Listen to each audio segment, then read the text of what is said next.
I get asked all the time, what is the cheapest setup for Zwift?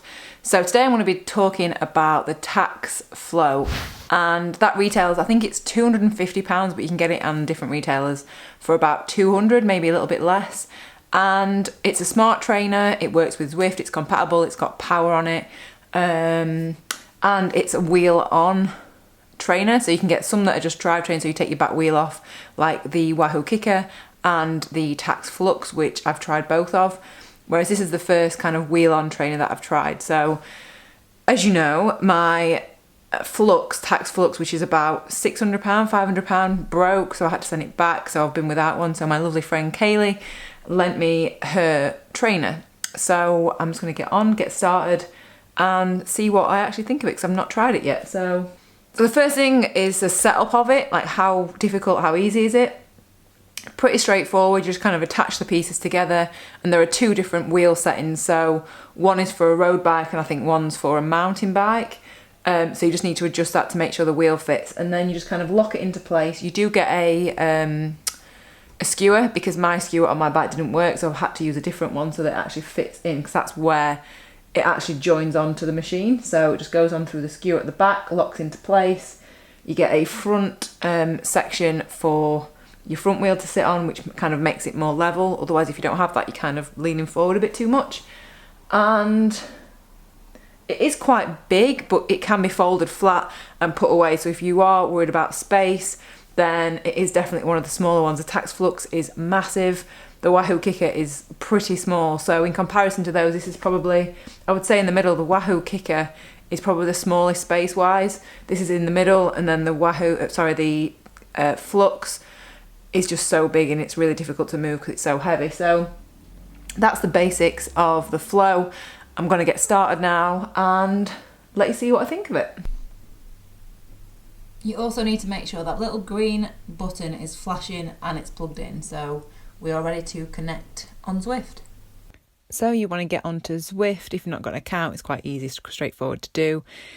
Get an account, log in, and then when you get onto the home screen, which is coming up now, the top left shows that the ANT stick and Bluetooth are working. That's how it's going to connect. So you look on the bottom right, which is the trainer, which is controllable trainer. So all you need to do is click on the search button, and it's going to come up with Tax Flow. Click that, and it's being transmitted via Bluetooth. So you click on that. Then you also want to look at your power source, because that's where you're going to get all your figures for watts from.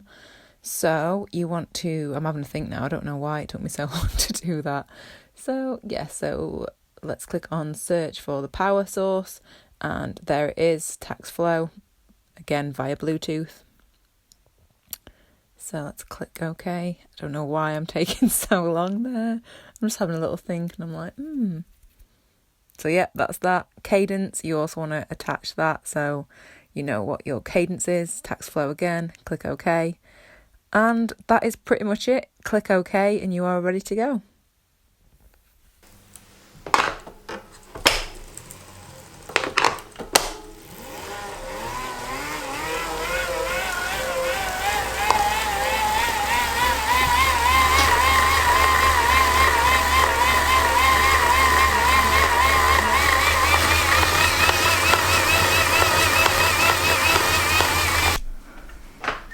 Right, let's see how we get on.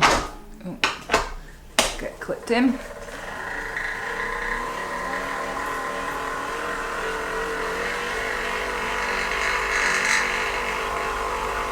So that's 70 watts. Into a harder gear.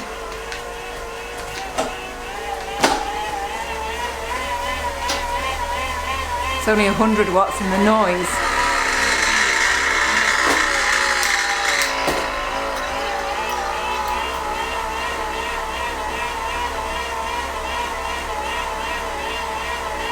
You hear that? It is pretty noisy. So that's 120 watts. So let's make it up to 200.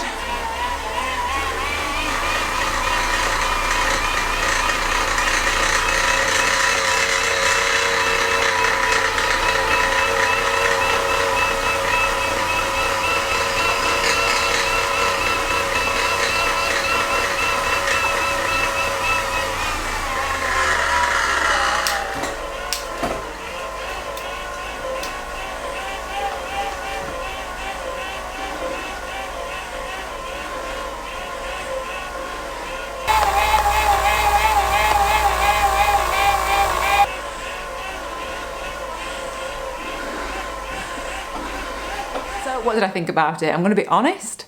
I didn't do a full hour like Zwift session on it, or 30 minutes. I just did like 5 or 10 minutes just to get a feel of what it was like. So let me go into more of the statistics of it, if I can speak. It goes up to 800 watts. So power wise, 800 watts is the maximum. And I believe it's 6% gradient. I will put up a link now or a picture if it's more. It might be 6 or 8. Either that's, I mean, I can't ride above 800 watts. It's a lot. If you're thinking to yourself, oh, maybe I'll ride more. If you don't know watts, like, I doubt that you'll be able to get over 800. So it will be a good trainer for that. Gradient wise, it's pretty decent. And the main issue for me, and the reason why I wouldn't keep one or buy one, is because of the noise. I live in an apartment and it is just way too noisy to have, and it's kind of like the vibration on the floor is too much, so the people below would definitely be hearing that I was on Zwift. So yeah, that's kind of the main downside to it. I think that's why people pay a lot more money for the Wahoo Kicker and the Flux, because they are a lot quieter. And the other thing that I don't really like about it is that you leave the wheel on. So unless you've got a wheel that you can put kind of like the blue tax wheel on, I think it's too much of a faff. I wouldn't want to have to be changing the tyre every time I wanted to use the bike. So yes, that's the only issue for me, because if you use this a lot, you should really be getting a separate tyre, because it does shred your tyre eventually, because they get warm and it kind of like chips bits of rubber off. I'm just having a look now. For the amount of time I was on it, there's not really anything there, to be honest. But that is something to consider if you are thinking about getting this one. What else is there? So yeah, I think for the money, if you live in a house and you've got a garage or you've got a room downstairs that you can use it, I think it's a really good trainer for that. And it's really simple to use because it is a smart trainer. You're not having to mess around with like cadence sensors and speed sensors. It's just, it does it for you. And GP Llama did a good video about power and showed the power of the flow and how accurate it was, and I will leave a link to that video below because it is a really good video and it shows that it's pretty damn accurate. So for £200 I think that's probably going to be the best kind of smart trainer entry level that you're going to get, in my opinion. But yeah, just the noise is a downside for me. So I hope that helps. Hope that helps you make a decision.